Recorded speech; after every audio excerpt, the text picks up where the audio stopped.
Hello les amis, bonjour à vous, bonsoir à tous, tout dépend de votre position. Dans cette vidéo, le général Camille Makosso est recadré et traité d'avoir une grosse incohérence dans son comportement.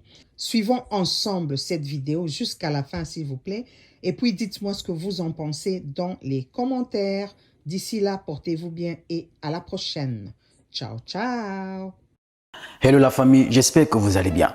Il y a quelqu'un qui disait, quand la bêtise insiste, il faut parfois la laisser insister et l'ignorer.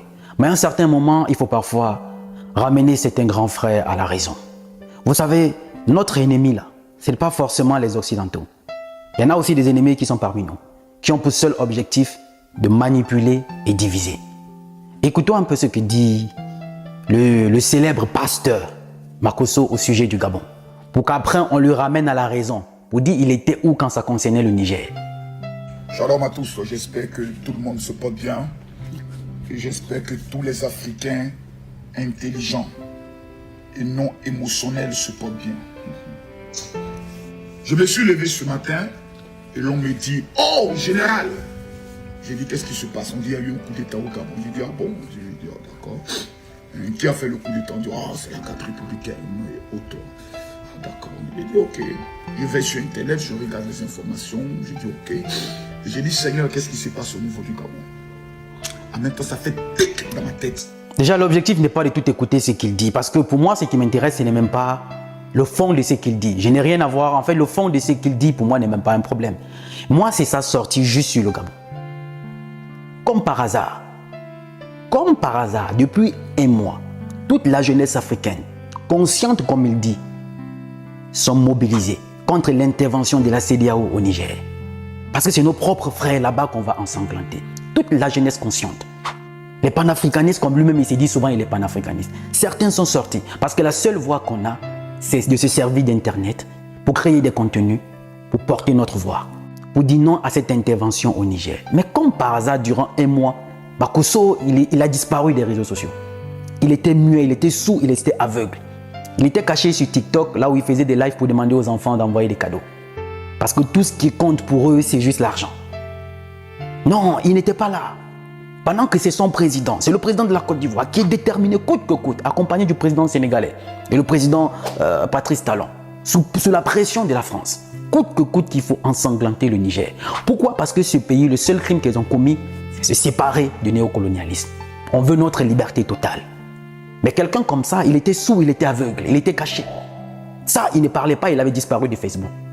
Mais comme par hasard, il dit, on l'a appelé pour dire il y a coup d'État. Quand il va sur les réseaux sociaux, est-ce que lui, il dort sur les réseaux sociaux? Il dort sur les réseaux sociaux. C'est lui qui dit qu'il est le king des réseaux. Mais comme par hasard, maintenant, il y a un coup d'État au Gabon, il est sorti. Là, maintenant, il faut faire la récupération. Dieu lui a parlé. Donc, quand c'est pour le Gabon, là, Dieu lui a parlé. Mais quand c'est pour défendre le Niger, il est resté tranquille. Là, Dieu ne lui a rien dit quoi. Mais c'est pour le Gabon là que Dieu lui a parlé. Maintenant, ça fait un peu le buzz. Il faut faire de la récupération pour faire des vues, voilà, et générer de l'argent derrière. Là, il est présent. Dieu lui a parlé. Mais comment on peut souffrir d'une telle incohérence?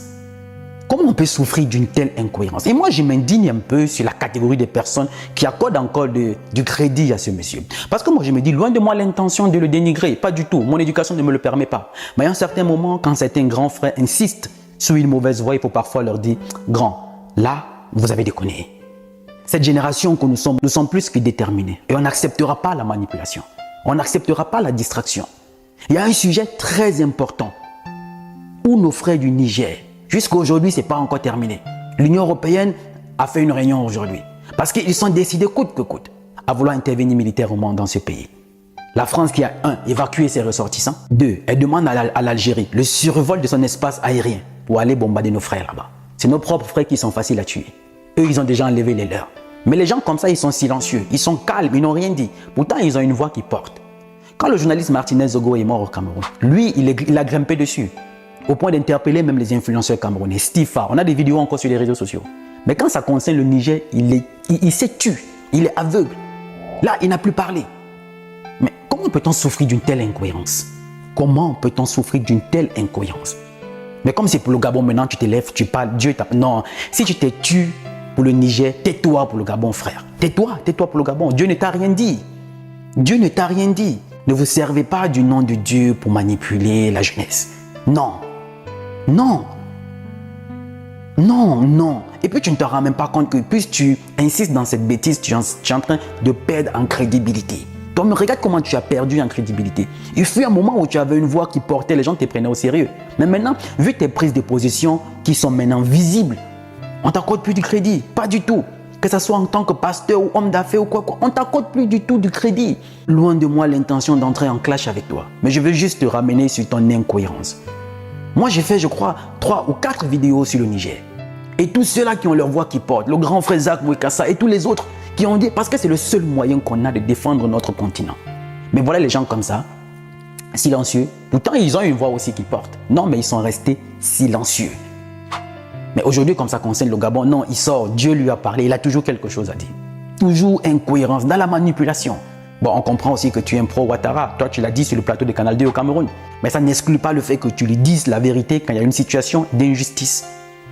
Parce que si en situation d'injustice, tu gardes le silence, tu te ranges du côté de l'oppresseur. Mais pourquoi tu as gardé le silence? J'ai même fait une vidéo à propos, cette vidéo, dans laquelle j'interpellais les influenceurs et les artistes ivoiriens. Quand ça concerne les autres là, vous êtes forts pour ramasser. Mais maintenant que votre président, parce que c'est lui le plus déterminé à vouloir ensanglanter ce pays, là vous êtes resté silencieux. Silencieux total. Et là maintenant pour le Gabon, c'est là où tu sors, tu dis, voilà, tu as des révélations. Dieu t'a parlé. Non, arrête un peu ça. Arrête. Arrête un peu ça. Arrête un peu. Au final, tu deviens ridicule. Tu deviens ridicule, grand frère. Loin de moi l'intention de te manquer de respect parce que mon éducation ne me le permet pas. Et les contenus que j'ai fait sur les réseaux sociaux, j'ai jamais répondu à quelqu'un ou faire un clash. Parce que c'est pas ma ligne éditoriale. C'est se servir des faits des sociétés, en tirer une leçon de vie et partager avec ceux qui me suivent. Mais à un certain moment donné comme ça, quand tu continues à insister sur cette voie, il faut bien qu'on te dise que tu en fais un peu trop. Et c'est le moment d'arrêter. Parce que cette nouvelle génération ne va plus vous permettre de nous manipuler et nous distraire. Non, ce n'est pas possible. Ce n'est pas possible. Toi, tu es toujours en train dans les histoires floues, usurpation des titres. Récemment, tu avais cette histoire, tu disais, tu avais fait aussi l'épée quoi, aussi l'épée quoi en Côte d'Ivoire et tout. Quand tu as vu que l'armée devait te poursuivre parce que c'était le mensonge, tu t'es mis à genoux pour demander pardon. Et tu mets toujours tes enfants devant. Quand tu sais que voilà, tu as zaillé, tu as une infraction, tu mets tes enfants devant, ils sont orphelins, ils sont orphelins. Mais quand tu cherches les problèmes là, tu ne penses pas que tes enfants sont orphelins. À un moment donné, il faut savoir raison garder, grand frère. C'est avec beaucoup de respect, d'estime, de considération pour toi que je fais cette vidéo. Loin de moi l'intention de te manquer de respect ou bien de te clasher. Mais c'est de reposer la question parce que je t'ai vu sur Facebook, donc tu es revenu sur Facebook. Pourquoi ton silence face à cette situation du Niger? Pour toi, ça veut dire que si tu gardes le silence, tu te ranges du côté de l'oppresseur. Ça veut dire que tu partages la position du président Ouattara qui, coûte que coûte, décide d'ensanglanter nos frères du Niger. À un moment donné, grand, fais preuve quand même de grandeur. Parfois, comme disait quelqu'un, si ce que tu vas dire ne peut pas dépasser le silence, tais-toi. Tu souffres d'une grosse incohérence dans tes sorties et tes prises de position.